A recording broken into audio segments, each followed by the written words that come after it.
Stop scrolling. Right now, heaven just silenced everything around you for this. You feel that pressure in your chest? That trembling in your bones? That isn't anxiety, that's activation. That isn't panic. That's prophecy stirring in your bloodstream. This is not a video. This is a summons. Two angels are standing before you in this moment, not behind you, not beside you, directly in front of you. The first angel holds a scroll wrapped in fire. His eyes burn with mercy. His voice trembles with divine urgency. He pleads not because heaven is weak, but because heaven is merciful. The second angel grips a sword of silence. His presence carries the weight of finality, of judgment held in divine restraint. You have 21 minutes. Not metaphor, not symbolism. Heaven is on a clock. Listen carefully. You were marked before the mirror lied to you. You were chosen before your pain began, before the betrayal, before the silence, before the world convinced you that you were invisible. You are not forgotten. You are not forgotten. You are not forgotten. Here's the divine contradiction that will shatter everything you thought you knew. You were never denied. You were hidden. You were never abandoned. You were protected. What felt like rejection was actually divine redirection. What looked like delay was heaven's way of saying, not yet, but soon. That restlessness clawing at your spirit right now, that holy unease, that's your soul remembering what hell tried to make you forget. You carry something ancient, something prophetic, something that makes darkness tremble when you walk into a room. The enemy saw your blueprint and panicked. That's why the attacks came early. That's why you've been misunderstood, overlooked, pushed aside. Because what you carry cannot be replicated, cannot be duplicated, cannot be destroyed. But time is thinning. Mercy has an expiration date. The first angel whispers, "Return before the gate closes." The second angel stands in silence, his sword humming with divine consequence. This moment right here, right now, this is your intersection with eternity. Your next move will echo through generations, through bloodlines, through realms you cannot see. Thank you to every single one of you who has supported this message through super thanks. Your generosity means more than you know. You're not just donating. You're helping spread light to others who feel alone in their calling. Whether you give or not, I'm deeply grateful for your presence here, your support, your time, your attention. It all matters. Heaven didn't guide you here by accident. This is your divine appointment, your sacred interruption. The countdown has begun. 21 minutes to remember who you are, to reclaim what was stolen, to step into what was always yours. The angels are waiting. The scroll is burning. The sword is drawn. What happens next is up to you. You didn't find this message. This message found you. And I know right now, sitting there in the quiet of your room, maybe tears still wet on your cheeks, you're wondering if this is just another video. Another voice promising hope you've heard shattered too many times before. But something made you stop scrolling. Something deeper than curiosity, deeper than coincidence. That something was heaven interrupting your timeline. You've always felt the timing of things was off in your life, haven't you? Right before the breakthrough, everything would collapse. Right when peace seemed within reach, chaos would strike. That moment when love felt real, betrayal would follow. You thought it was bad luck, poor choices, maybe even a curse. But it wasn't coincidence. It was consecration. Let me tell you what's really been happening. While you've been blaming yourself for delays, heaven has been positioning you. While you've been mourning closed doors, God has been protecting you from rooms that would have destroyed your soul. You see, there's a sacred courtroom that has opened tonight, and you are standing in it. Right now. Not metaphorically, literally. The judge of all eternity has called your case forward, not for condemnation, but for confirmation. That night you almost gave up, you remember it, don't you? When you whispered through broken sobs, "God, if you're real, if you see me, if you care at all, show me something, anything." That moment when you were so empty, you had nothing left to bargain with, nothing left to promise, just raw desperation and a thread of faith thinner than spider's silk. This is that moment. This is your burning bush. This is your still small voice. This is heaven's answer wrapped in the most ordinary packaging of voice through your screen at the exact moment your soul was ready to receive it. You didn't lose time these past years. You were being positioned. You didn't lose value. You were being protected. You didn't lose your calling. You were being prepared for a weight most people could never carry. Listen carefully. You've been isolated, not rejected. The loneliness that felt like punishment was actually preservation. God had to pull you away from voices that would have drowned out his whisper, from relationships that would have compromised your clarity, from opportunities that looked golden but carried spiritual poison. That's why you never felt comfortable in crowds, even when they welcomed you. That's why success felt hollow, even when others celebrated your achievements. That's why you couldn't shake the feeling that you were meant for something more, something deeper, something that mattered beyond the temporary applause of this world. You were never meant to fit in. You were born to stand out, not for fame, not for recognition, but for purpose that transcends the shallow waters where most people spend their entire lives. The enemy saw your blueprint before you did. That's why the attacks came so early, so personal, so relentless. Childhood trauma that tried to convince you that you were worthless. Relationships that drained your confidence. Dreams that seemed to die the moment you dared to speak them aloud. But here's what hell didn't count on. Every attack was building your resistance. Every wound was teaching you to recognize the difference between genuine love and manipulation. Every closed door was training you to wait for divine timing instead of forcing your way through human opportunity. You've been stretched, not punished. God doesn't break his vessels. He expands them.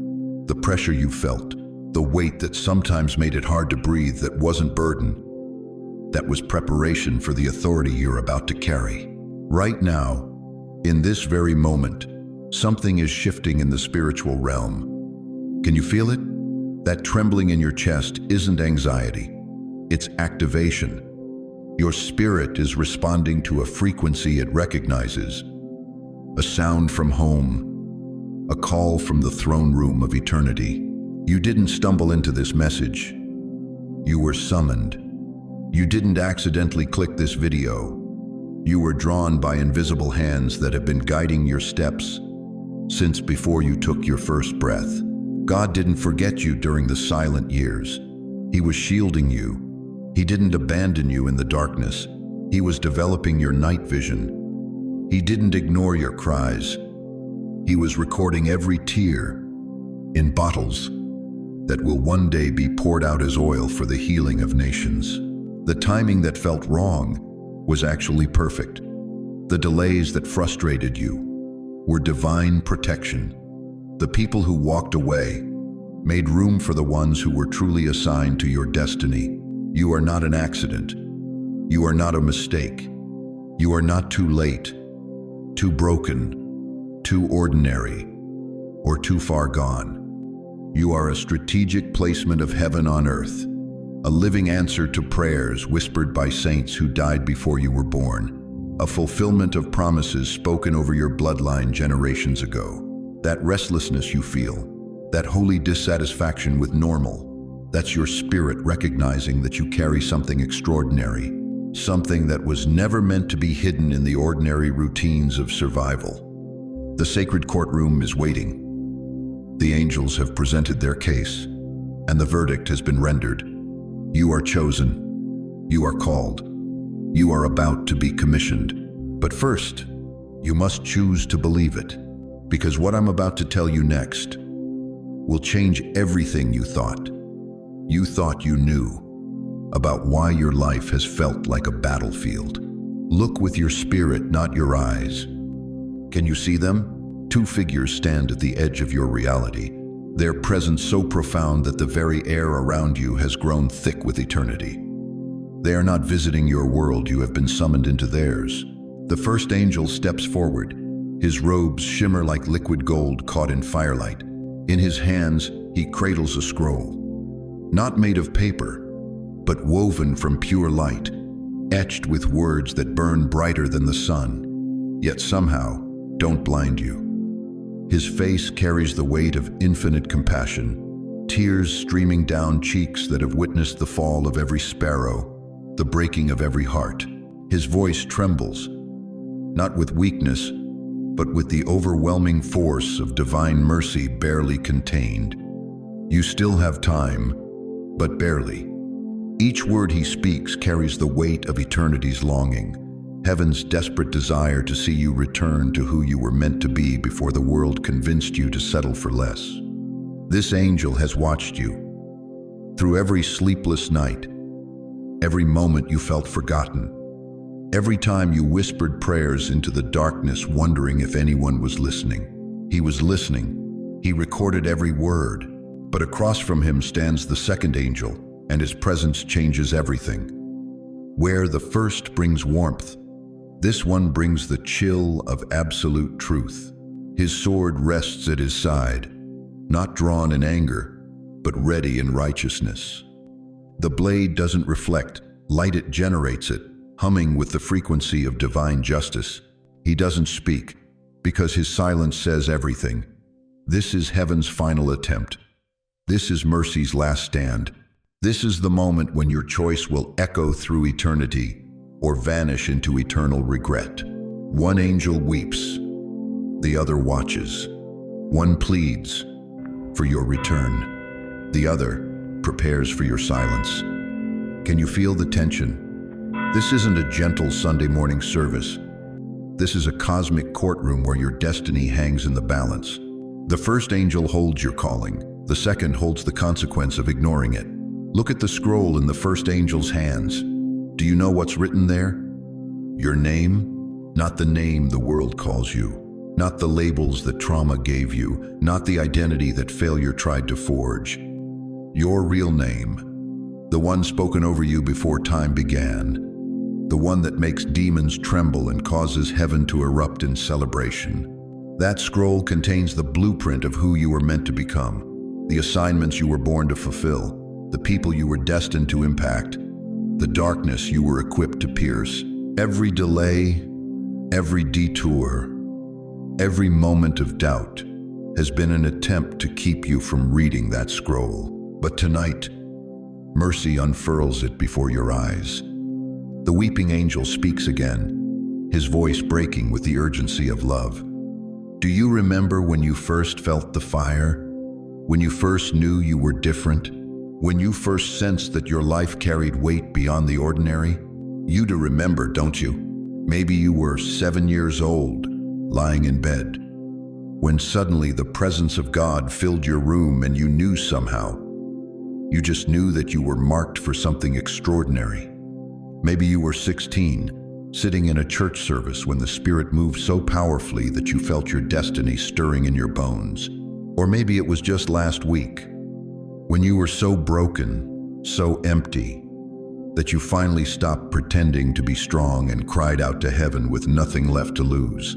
The first angel leans closer, his golden light washing over you. That moment, that was your invitation. This moment, this is your confirmation.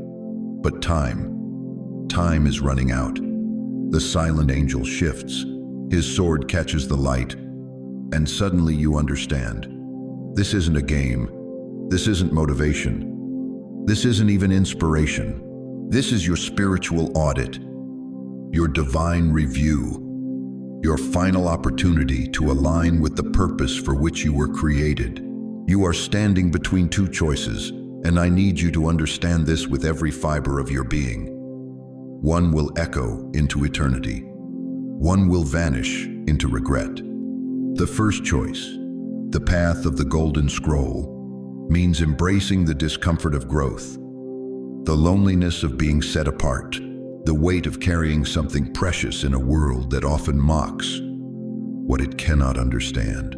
It means leaving behind the comfortable dysfunction, the familiar disappointments, the safe mediocrity that feels like home because it's all you've known. The second choice, the silence that the sword-bearing angel prepares for, means watching that scroll slowly roll closed, seeing your name fade from the pages of purpose, feeling the fire that once burned in your chest grow cold until it's nothing but a memory of what might have been. Romans 11:29 declares with absolute authority, "For the gifts and the calling of God are irrevocable." But listen carefully. Just because the calling cannot be revoked doesn't mean your response to it doesn't have an expiration date.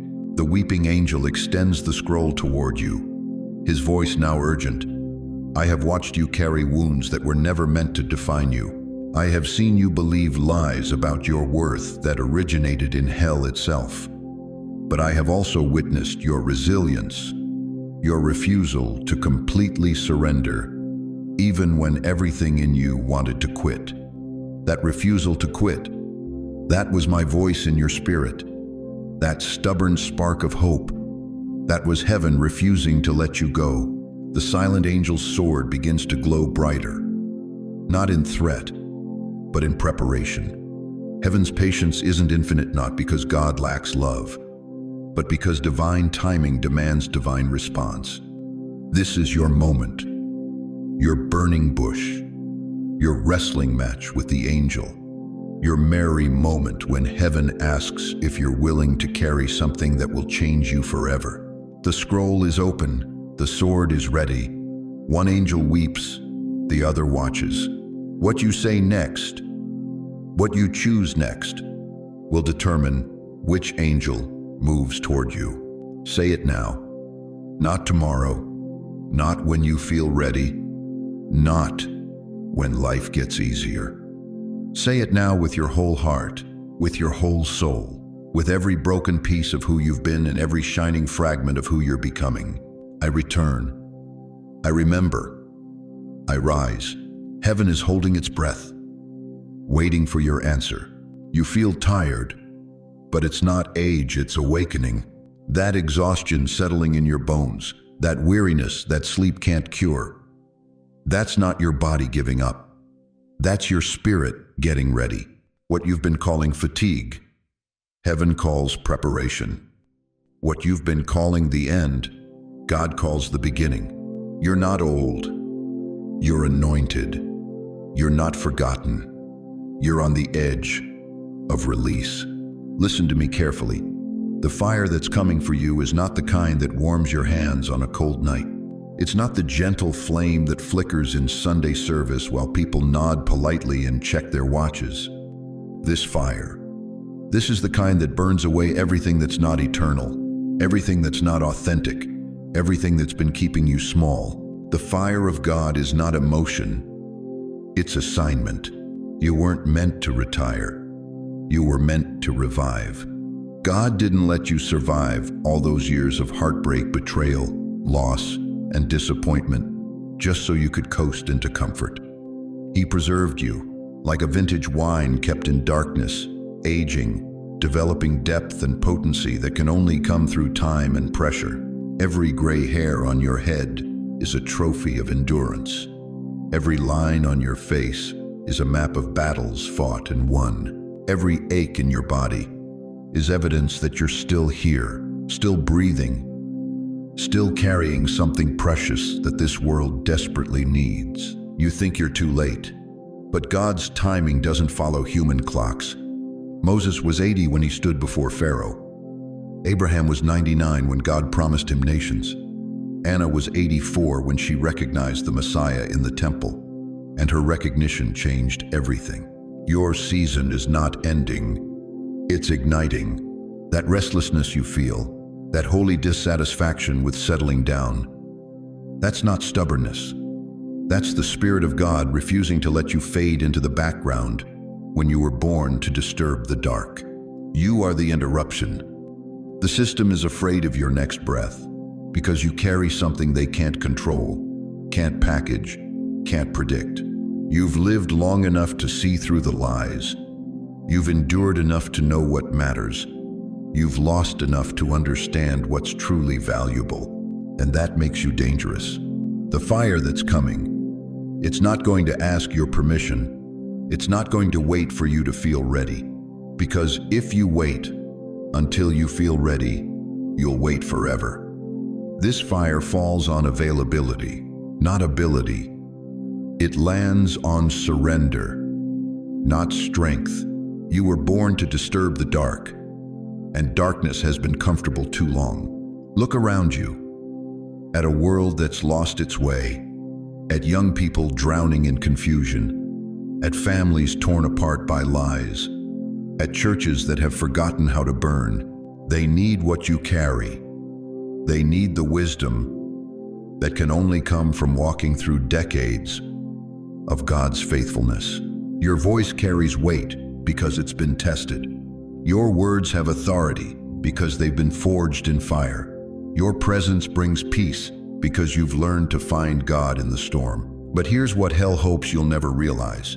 The reason you never fit in anywhere is because you were never meant to blend. You were meant to burn, not with anger, with anointing, not with bitterness, with boldness, not with regret, with revival. That loneliness you've carried, that sense of being different, misunderstood, out of step with everyone around you, that wasn't isolation. That was incubation. God was developing something in you that couldn't be corrupted by crowds, couldn't be watered down by popular opinion, couldn't be compromised by the need to belong. You belong to Him, and that is enough. The fire is not asking you to be young again. It's asking you to be yielded. It's not demanding that you have energy. It's requiring that you have faith. Because when God's fire touches a surrendered life, age becomes irrelevant, limitations become launching pads, and what looked like the end becomes the most powerful beginning you've ever experienced. Right now, in this moment, can you feel it? That stirring, that quickening, that sense that something dormant is beginning to wake up. That's not nostalgia. That's prophecy. That's not memory. That's momentum building. Your story is not ending. It's reaching its climax. Every person who walked away made room for this moment. Every door that closed protected you until this season. Every dream that seemed to die was actually being buried in the soil of time, waiting for the right moment to resurrect. This is that moment.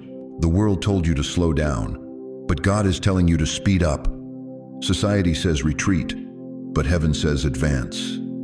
Culture whispers, fade away, but the Spirit roars, rise up. You have 21 minutes to decide. Will you accept the assignment that's been waiting for your yes? Will you let the fire fall, or will you spend the rest of your days wondering what could have been? The angels are watching.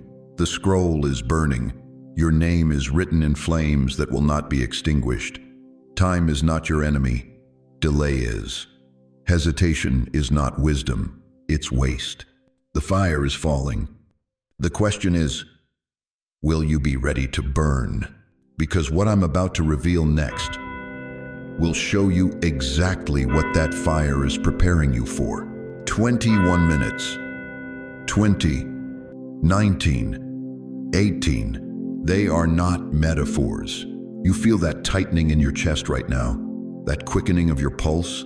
That's not panic, that's your spirit recognizing the sound of eternity's clock. Heaven is not rushed. Heaven is not frantic, but heaven is pressing. Because mercy has boundaries that love itself has drawn. You said, tomorrow. Heaven heard no. You said, I'm not ready. Heaven said, that's not true. You said, just a little more time.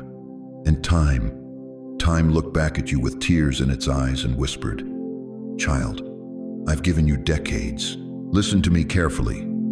You are not watching this by mistake. You are not here by chance, by algorithm, by coincidence. You are watching this because it's almost too late. And heaven in its infinite mercy is giving you one final window, one last divine interruption before the door that has stayed open for so long begins to close. 17 minutes, 16, 15. Do you hear that? That's not the sound of pressure, that's the sound of opportunity slipping through your fingers like sand. Every second you hesitate, every moment you delay, every time you say soon instead of now, eternity records it. Not in anger, in anguish. Because God is not keeping score to punish you. He's keeping time to save you. You think you have tomorrow guaranteed. You think next week is promised. You think next year is a certainty. But let me ask you something that will shake you to your core. What if this moment right here, right now, was the last time heaven extends its hand to you? 14 minutes, 13, 12. The second angel steps forward now. His sword no longer silent, no longer still. It hums with the frequency of finality, not because God wants to judge, but because mercy, even infinite mercy, has a moment where it must step aside and let justice speak. Hebrews 10:26 cuts through the darkness of your procrastination like lightning. If we deliberately keep on sinning after we have received the knowledge of the truth, no sacrifice for sins is left. You have received the knowledge. You have heard the truth.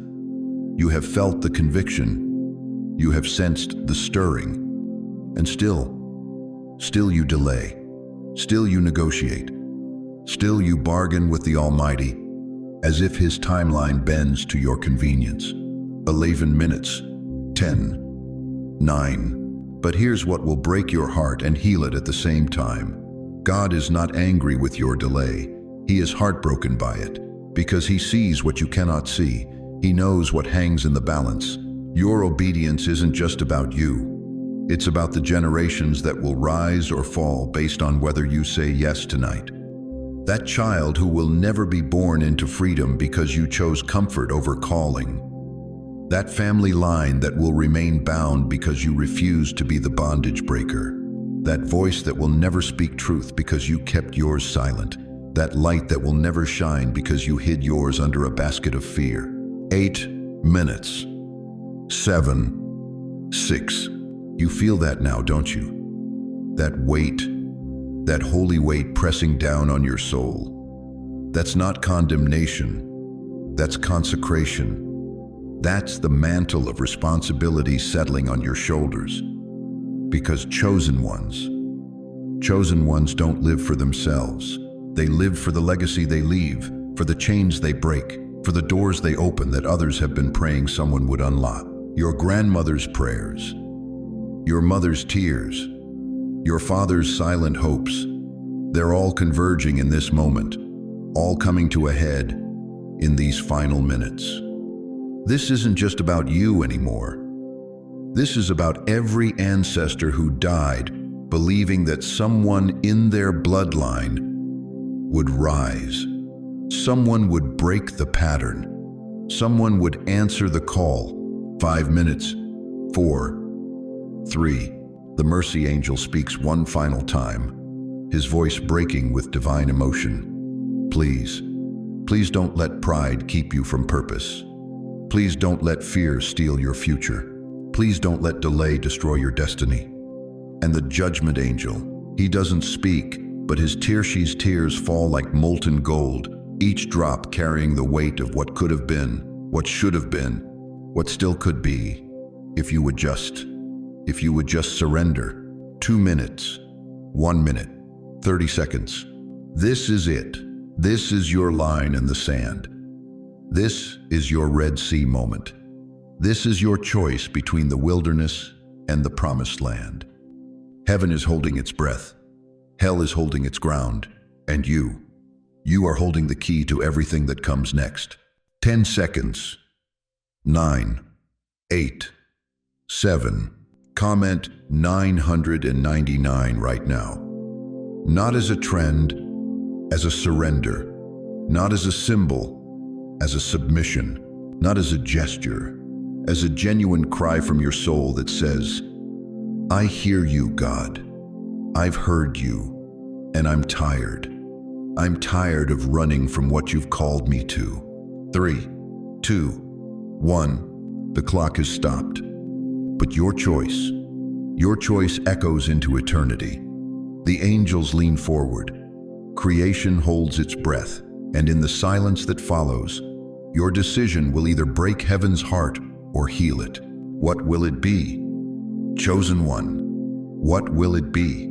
Every trap set for you failed, not because you were lucky, not because you were clever, but because invisible hands have been moving chess pieces on a board you never even knew existed, protecting you from destruction disguised as opportunity, shielding you from poison wrapped in pretty packages. That car that swerved into your lane 3 years ago, missing you by inches, that wasn't good reflexes. That was an angel's wing deflecting death's arrow. That friend who suddenly ghosted you right before you were about to make a major life decision with them, that wasn't betrayal. That was heaven removing a Judas before the kiss. That illness that kept you home the day your coworkers went to that conference where half of them lost their jobs, that wasn't inconvenience. That was divine intervention wrapped in what looked like bad timing. You see, chosen one, you've been living under a protection so sophisticated, so intricate, that even when you felt most alone, you were surrounded by an army you couldn't see. Let me show you something that will change how you see every disappointment, every closed door, every person who walked away. The enemy has been setting customized traps for your soul since the day you were born. Tailor-made snares designed specifically for your weaknesses, your longings, your deepest needs. He studied your hunger for love and sent counterfeits to drain you. He observed your desire for purpose and offered platforms that would have destroyed your character. He watched your financial struggles and dangled opportunities that would have cost you your integrity. But here's what hell never counted on. You've been covered by a mercy that doesn't sleep. Psalm 121 declares, "He who watches over you will not slumber. Indeed, he who watches over Israel will neither slumber nor sleep." That's not poetry. That's your personal security detail working the night shift while you tossed and turned, wondering if anyone cared. Think back to that relationship that broke your heart, the one you begged God to save. You cried because they left, but heaven wept because they couldn't go with you where you were destined to go. Their departure wasn't abandonment. It was liberation from someone who would have anchored you to a smaller version of yourself. Remember that job you didn't get? The one that would have been perfect? The one you were certain was God's will? You felt rejected, overlooked, forgotten. But what you didn't see was the toxic environment waiting behind that door. The compromises that would have slowly poisoned your soul. The political games that would have hardened your heart. God didn't give you that job because He was saving you for an assignment that hadn't been created yet. You've never walked alone. You've always been followed not by stalkers, but by mercy. Not by enemies, but by grace that anticipated every pitfall before you stumbled into it. Every time you should have been destroyed, something miraculous happened that you dismissed as coincidence. That check that came in the mail right when you couldn't pay rent, that wasn't luck. That stranger who said exactly what you needed to hear when you were about to give up, that wasn't chance. That dream that warned you not to sign that contract, that wasn't your subconscious. That was heaven's intelligence network keeping you alive. The warfare against you has been real, but so has the protection around you. And every trap that failed is proof you're still covered by a love that doesn't quit.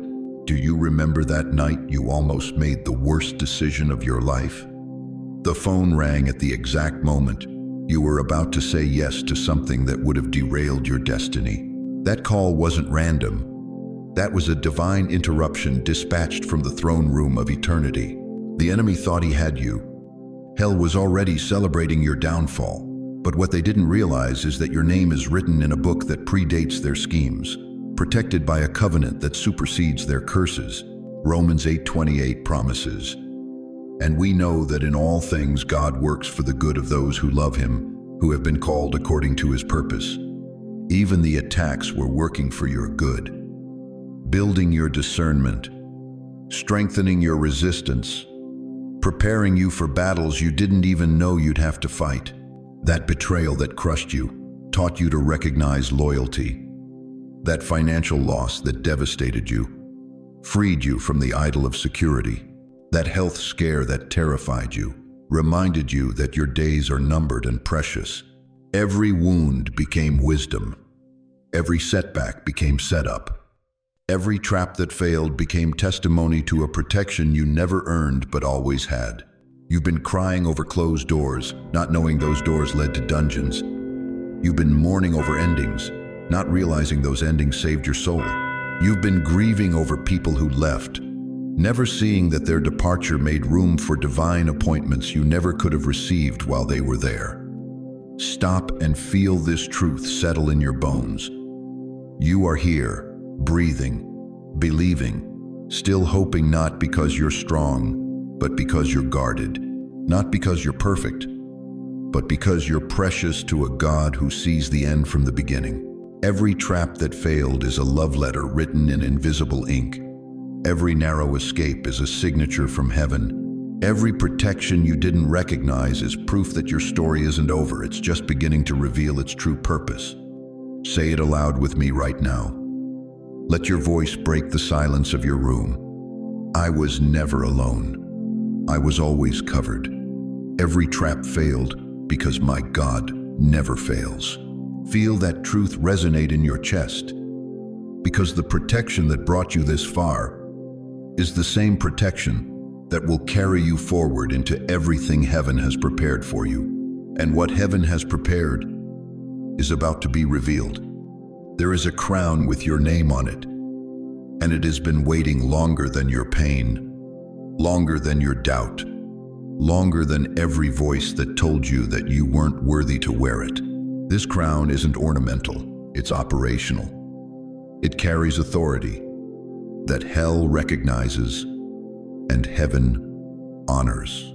It grants access to rooms your talent could never open. It commands respect that your education could never earn. And tonight, you're about to understand why it was designed for your head alone.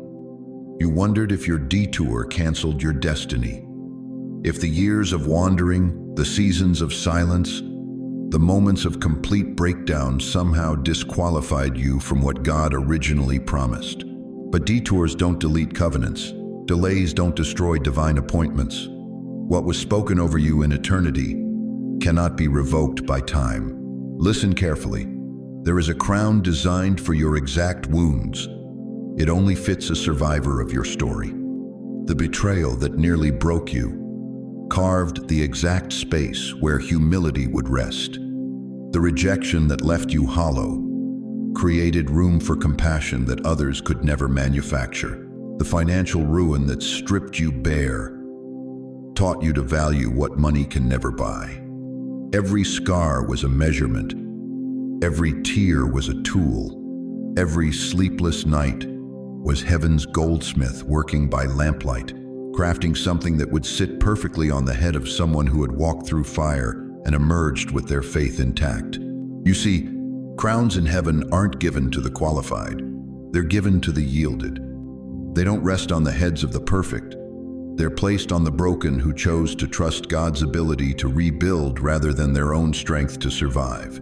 James 1:12 declares, "Blessed is the one who perseveres under trial, because, having stood the test, that person will receive the crown of life that the Lord has promised to those who love him."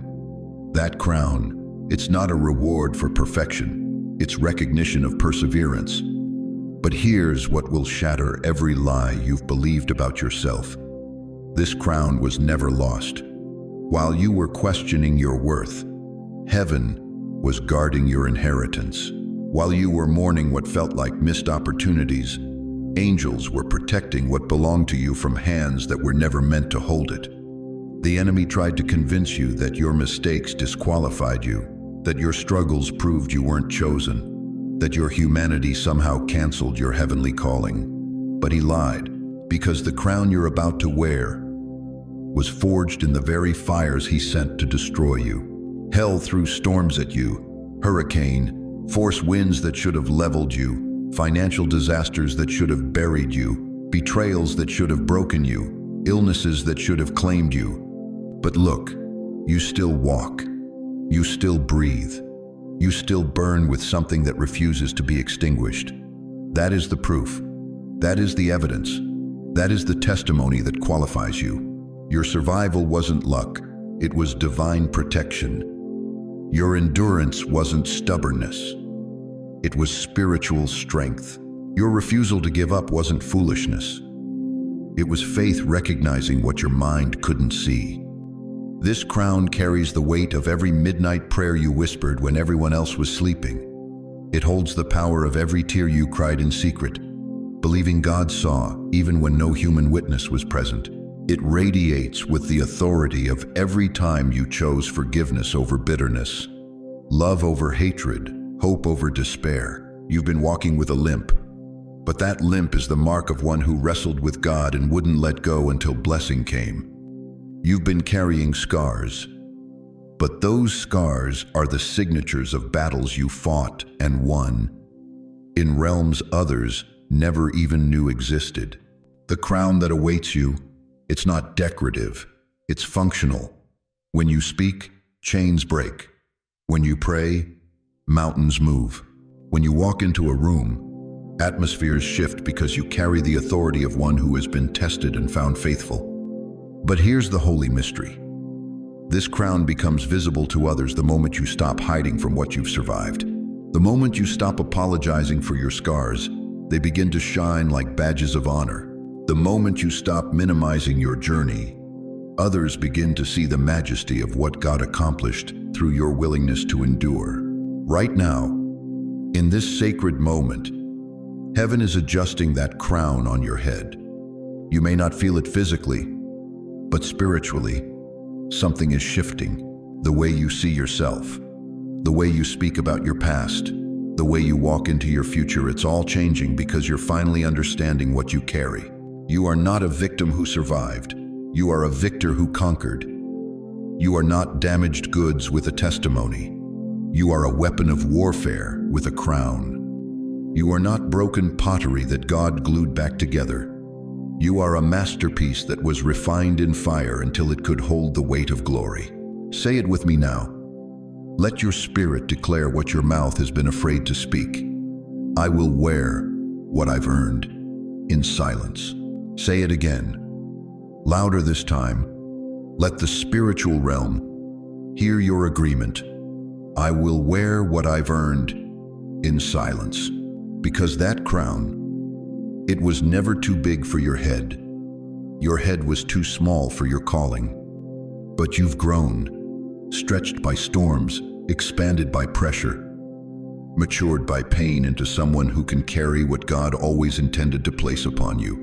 The coronation isn't coming. It's happening, right here, right now, in the quiet of your room, in the secret place where only heaven witnesses.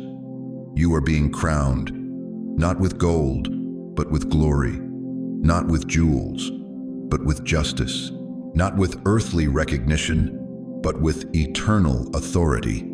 Your reign begins now. You prayed, and nothing answered. You cried out in the darkness of your bedroom, and heaven stood still. You whispered desperate prayers through tears that soaked your pillow, and the silence stretched on like an endless winter. That silence, it wasn't punishment. It was strategy. For years, you've carried the weight of unanswered prayers like stones in your chest. Every morning you woke up hoping today would be different. That today God would finally speak, finally move, finally show you that He hadn't forgotten your name. But the silence continued, relentless, cold, seemingly empty. But here's what you couldn't see from inside the storm. You weren't abandoned, you were entrusted. God trusted you with something most believers never receive: the sacred silence that births unshakable faith. While others were getting their prayers answered quickly, you were being forged in the furnace of divine quiet. While they were celebrating immediate breakthroughs, you were learning to believe without seeing, to hope without evidence, to stand without applause. The silence wasn't emptiness. It was preparation. Think about it when a master sculptor works on his masterpiece. Does he rush? When he's carving David from marble, does he hurry the chisel? Number? He works in silence, methodically, purposefully, removing everything that doesn't belong to reveal the beauty that was always hidden within the stone. You were the marble. The silence was the studio. And every day you endured without answers. Every night you held on to faith by a thread. God was chiseling away everything that couldn't survive the weight of your calling. No one saw you in those midnight hours, but angels wrote it down. No one witnessed your private worship when your heart was breaking, but heaven marked it holy. No one applauded when you chose to trust despite the silence, but the throne room stood in reverence. You learned how to praise with no music. You learned how to worship with no congregation. You learned how to believe with no confirmation. And that is the rarest faith on earth. Most people need constant affirmation from heaven to keep believing. They need signs, wonders, goosebumps, and spiritual feelings to maintain their connection with God. But you learned to love Him in the desert.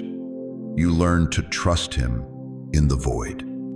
You learned to follow Him into places where your feelings couldn't go. Do you understand what that means? Do you realize what was being built inside you during those years of spiritual silence? Unshakable foundation, diamond-hard faith, the kind of spiritual strength that hell cannot counterfeit, that circumstances cannot diminish, that delay cannot destroy. Isaiah 54:10 declares, "Though the mountains be shaken and the hills be removed, yet my unfailing love for you will not be shaken, nor my covenant of peace be removed, says the Lord, who has compassion on you."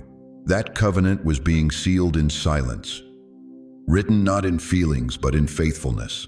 You thought God wasn't listening, but He was recording. Every tear that fell in the darkness, every prayer that felt like it hit the ceiling, every moment you chose to believe. Despite the absence of evidence, it was all being stored up like oil in heaven's treasury. The silence taught you things seminary couldn't. It showed you that God's presence isn't dependent on His voice, that His love isn't measured by immediate answers, that His faithfulness isn't proven by quick fixes. While others were getting their prayers answered in days, you were learning to wait in years. While they were celebrating surface victories, you were developing depth that most will never know. While they were building on the shifting sand of emotion, you were anchoring your soul to the bedrock of who God is, regardless of what He does. And now you carry something most believers never possess: the authority that comes from intimate silence with the Almighty. You've been in the secret place, not for minutes or hours, but for seasons. You've learned to recognize His presence in stillness, to hear His heart in the quiet, to trust His character when His voice goes silent. That's why the fire is coming to you now. That's why breakthrough is imminent. Because you've proven you can love God without the benefits, trust Him without the feelings, serve Him without the spotlight. You learned how to stand with no one watching. You learned how to fight battles no one knew you were fighting. You learned how to carry weight no one offered to help you bear. And that silent strength, that hidden endurance, that invisible faithfulness, it was preparing you for a public assignment that requires private character. The silence shaped you into someone who can't be shaken by noise, who can't be moved by crowds, who can't be manipulated by applause or broken by criticism. You learned to find your identity in Him alone, your worth in His word alone, your strength in His presence alone. Most people fear the silence of God, but you survived it. You didn't just endure it, you were transformed by it. The silence didn't make you bitter, it made you better. It didn't make you weak, it made you wise. It didn't empty you, It filled you with something rare, unshakable knowing. When others run from the quiet, you rest in it. When they panic in the pause, you find peace in the stillness, because you know something they don't. God's silence doesn't mean absence. It means He's working at levels they can't comprehend. That silence that felt like exile was actually intimacy. That quiet that felt like abandonment was actually appointment. You weren't being ignored. You were being prepared for something so significant that it required the deep work only silence can accomplish. And now that season is ending, not because you finally proved yourself worthy, but because you finally proved yourself ready to carry a voice that's been tested in silence, ready to bear an authority that's been forged in solitude, ready to step into a calling that's been refined in the quiet places where only God could see. The silence is breaking, but the strength it built in you that will remain forever. A crown forged from fire, carried through the ages by prophets, kings, and broken vessels who learned to bleed gold, is descending now, slowly, silently, looking for the head bowed low in surrender. You feel it, don't you? That weight pressing down on your spirit, not crushing you, but shaping you. That's not oppression, that's coronation. Heaven doesn't crown the confident, it crowns the contrite. It doesn't anoint the polished, it anoints the prostrate. Listen carefully. Pride chases platforms, but crowns find prayer closets. You've been wondering why your greatest breakthroughs have come in your most broken moments, why clarity came through crisis, why your deepest revelations emerged from your darkest valleys. It's because crowns aren't handed out in boardrooms, they're forged in back rooms, in midnight hours when you're face down on your bedroom floor, crying out to a God who seems silent, but is actually sculpting. You don't get crowned in applause, you get crowned in agony, the crown that's descending toward you right now. It's not made of gold and jewels. It's woven from every tear you've cried in secret, every prayer you've whispered through pain, every moment you chose forgiveness when revenge felt justified, every time you said yes to God when your flesh screamed no. But here's what separates the crown from the comfortable posture. You've cried more in this season than in the last decade combined, and you thought that was depression, breakdown, spiritual failure. But that wasn't falling apart. That was birthing. Every tear was labor pain. Every sob was your soul stretching to accommodate the weight of glory that's about to rest upon your shoulders. You're not broken, you're bowed. You're not dying, you're deepening. You're not losing your mind, you're gaining divine perspective. The crown can see your heart from here, and what it sees isn't your mistakes, your failures, your moments of doubt. What it sees is the posture of someone who has learned that the lower you bow, the higher heaven lifts you. The smaller you become in your own eyes, the greater you become in God's plan. James 4:10 declares it clearly, "Humble yourselves before the Lord, and He will lift you up."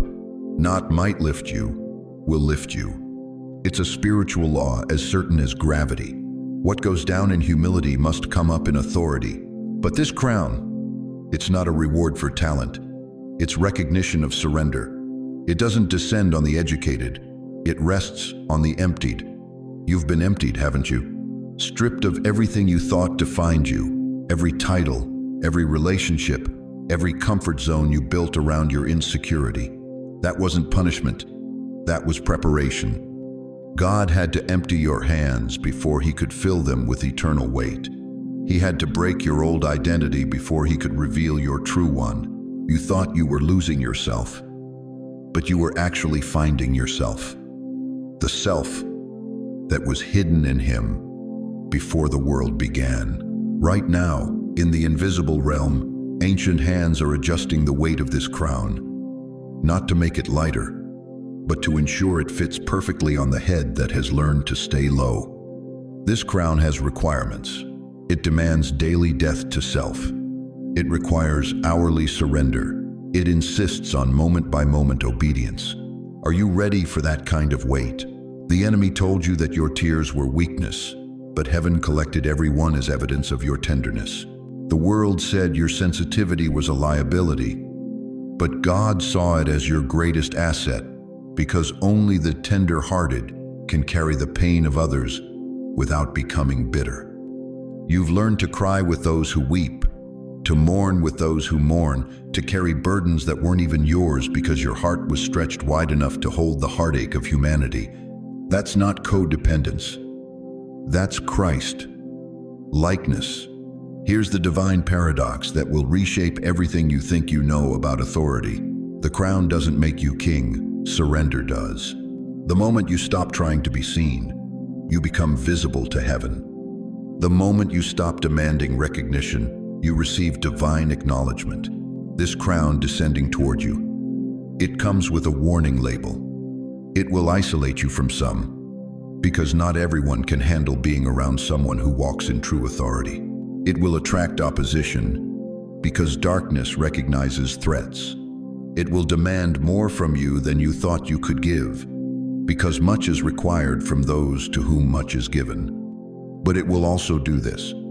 It will give you access to rooms that talent could never open. It will grant you favor that networking could never provide. It will give you influence that money could never buy. Because when heaven crowns you, hell has no choice but to bow. The crown is 3 feet above your head now, suspended by invisible hands, waiting for the final surrender. Not the emotional surrender you offered last month, not the temporary surrender you gave last year, but the complete, irrevocable, no turning back surrender that says, not my will, but yours. Not my timing, but yours. Not my way, but yours. Can you feel the weight beginning to settle? That pressure on your shoulders isn't burden, it's blessing. That heaviness in your spirit isn't depression, it's divine download. Your capacity is being expanded to carry what's coming. Say it aloud right now, in the privacy of your room, in the presence of angels. I still wear it. I still carry it. I am crowned in fire. Say it until your spirit believes it. Say it until hell hears it. Say it until heaven records it. The crown is no longer descending, it's arriving, and your posture, your beautiful, broken, surrendered posture, is exactly what it was looking for. You are crowned, not in gold, but in glory. Not for a season, but for eternity. Now rise, not in pride, but in purpose. The King has need of you. You're not standing on a clock. You're standing on a sword's edge. And that trembling you feel in your spirit right now, that holy unease crawling up your spine, that's not fear of man. That's the fear of the Lord beginning to grip your soul. Because something has shifted in the heavens, something final, something that cannot be undone. The delay isn't God's slowness. It's your hesitance. Listen carefully. Every moment between heaven's warning and heaven's action is pure mercy. Raw, undeserved, costly mercy.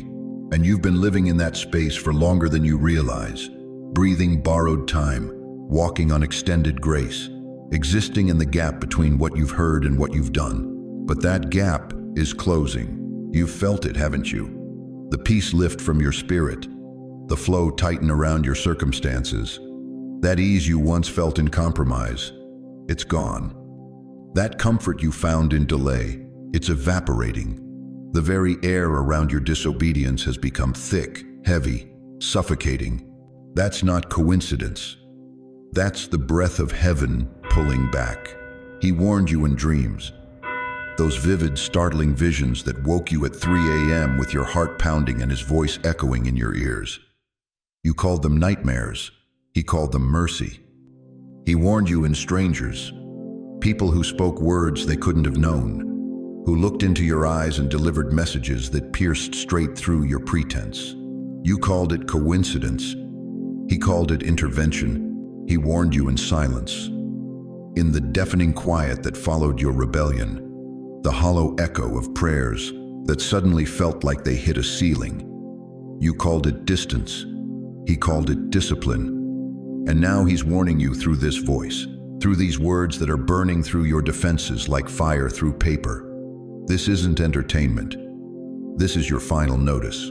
The prophet Amos thundered these words thousands of years ago, and they echo through eternity straight into this moment. Prepare to meet your God. Not prepare to understand him, not prepare to negotiate with him. Prepare to meet him as he is, not as you've imagined him to be. Because the God of infinite mercy is also the God of absolute justice, and the same love that pursued you through your rebellion will not enable your destruction. You've been treating his patience like permission, his silence like approval, his mercy like weakness. But mercy has a voice, and when it speaks, it doesn't whisper suggestions. It thunders ultimatums. That night, you promised him you'd change. Remember it? When the consequences of your choices finally caught up, when the pain became unbearable, when you were desperate enough to make deals with heaven, you swore you'd be different. You'd pray more, love better, walk cleaner. How long did that last? A week? A month? Until the crisis passed and the pressure lifted. Then you drifted back to the same patterns, the same compromises, the same spiritual sleepwalking. Each time you returned to rebellion after tasting his goodness, you carved another line in the stone of divine patience. Each promise broken, each vow forgotten, each warning ignored added weight to the scales of justice. And those scales, they're almost balanced. Here's what terrifies the awakened soul. God's mercy is not infinite in expression, it's infinite in quality. The same God who waited 120 years for humanity to repent before sending the flood, eventually sent the flood. The same God who gave Pharaoh chance after chance to release his people, eventually hardened Pharaoh's heart and destroyed his kingdom. Mercy delayed is not mercy denied, but mercy ignored becomes mercy withdrawn. You feel it happening, don't you? That gradual hardening around your heart, not from God's cruelty, but from your own resistance. Each time you hear his voice and choose silence, each time you feel his tug and choose stillness, your spiritual sensitivity dims just a little more. The tragedy isn't that God stops speaking, it's that you stop hearing. The judgment isn't that he turns away, it's that you become unable to turn toward him. Romans 1 speaks of God giving them over to their desires, not in anger, but in agonizing respect for their choice. When mercy has been refused enough times, love itself becomes the judge, honoring your decision to live without its influence. But you're not there yet. The very fact that these words are burning in your chest proves his voice still reaches you. The trembling in your hands as you listen, that's evidence that your heart hasn't fully hardened, that the door hasn't completely closed. This is your moment, your divine intersection between mercy and judgment. The angels aren't just observing, they're recording. Every response, every hesitation, every tear, every surrender is being written in the eternal record. The first angel with the scroll of fire pleads one more time, return. While the gate remains open, while the light still shines, while mercy still reaches through the darkness you've created. Conclusion, your response echoes into eternity.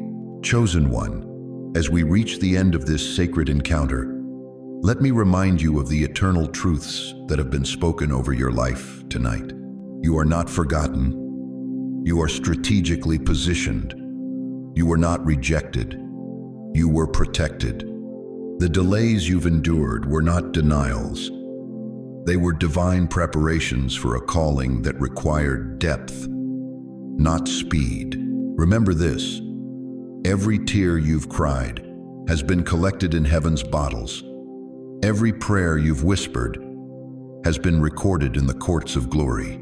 The two angels that stood before you tonight, they didn't come with condemnation, but with confirmation. You are marked, chosen, called by the Most High God. The warfare you've experienced wasn't proof of abandonment. It was evidence of your assignment. Hell only fights what threatens its kingdom. But most importantly, remember that you are not walking this path alone. Even in your darkest hour, when silence felt like abandonment, the Father was closer than your next breath. He has been orchestrating circumstances, arranging divine appointments, and positioning people in your life to remind you of His faithful love. And you're not the only one. There is a community of believers right here, right now, who understand your journey. People who have walked through their own valleys of testing and emerged with testimonies of His goodness. In the comments below, you'll find souls who resonate with your story. Brothers and sisters who are ready to stand with you in prayer and encouragement. So let me ask you this question, a question that will determine how you walk from this moment forward. Will you trust the God who brought you to this message to also carry you through what comes next? Before you leave this sacred space, let me pray over you. And I want you to feel these words not just as sounds through your speakers, but as the very hand of God resting upon your shoulder. Asterisk, asterisk, Heavenly Father, I stand with my brother, my sister who is listening right now, and I declare your goodness over their life. Lord, you see the tears that have fallen tonight. You know the weight they've been carrying, the questions that have haunted their sleep, the dreams that have felt too distant to reach. Father, I ask you to breathe hope into their weary soul, speak peace into their restless spirit. Where there has been confusion, bring clarity. Where there has been fear, establish faith. Lord, open doors that no man can shut. Break chains that have held them captive to doubt and despair. Give them strength for tomorrow's battles, wisdom for the decisions ahead, and the unshakable assurance that you are working all things together for their good. Surround them with your presence. Fill their home with your peace. And let every step they take from this moment forward be ordered by your divine hand. In the mighty name of Jesus, I declare that their best days are not behind them. They are ahead of them. The enemy's time of harassment is over. Their season of breakthrough has begun. Let your favor rest upon them. Let your protection cover them, and let your purpose be fulfilled through them. Amen and amen. If this message has touched your heart tonight, if you felt the Lord speaking directly to your situation, I want to hear from you. Share in the comments below what God is showing you, what hope is rising in your spirit, what step of faith you're ready to take. Your testimony could be the very encouragement someone else needs to keep going. And please, don't keep this message to yourself. Share it with someone who needs to hear that they are seen, valued, and chosen by God. You never know whose life might be transformed by this reminder of His unfailing love. If you found strength in these words tonight, if you want to continue receiving messages that speak directly to your spirit and remind you of your identity in Christ, please subscribe to this channel. Hit that notification bell so you never miss a word that God wants to speak over your life. Thank you for staying with me through this entire journey tonight, for opening your heart to receive what heaven wanted to pour out. You didn't find this message by accident. You were led here by love itself. Remember, chosen one, you are seen, you are known, you are loved, and your story is far from over. The best chapters are still being written. Go in peace. Go in power. Go in the confidence that the God who began a good work in you will be faithful to complete it. Until we meet again in the presence of His glory, keep burning, keep believing, keep becoming who you were always meant to be. God bless you, and good night.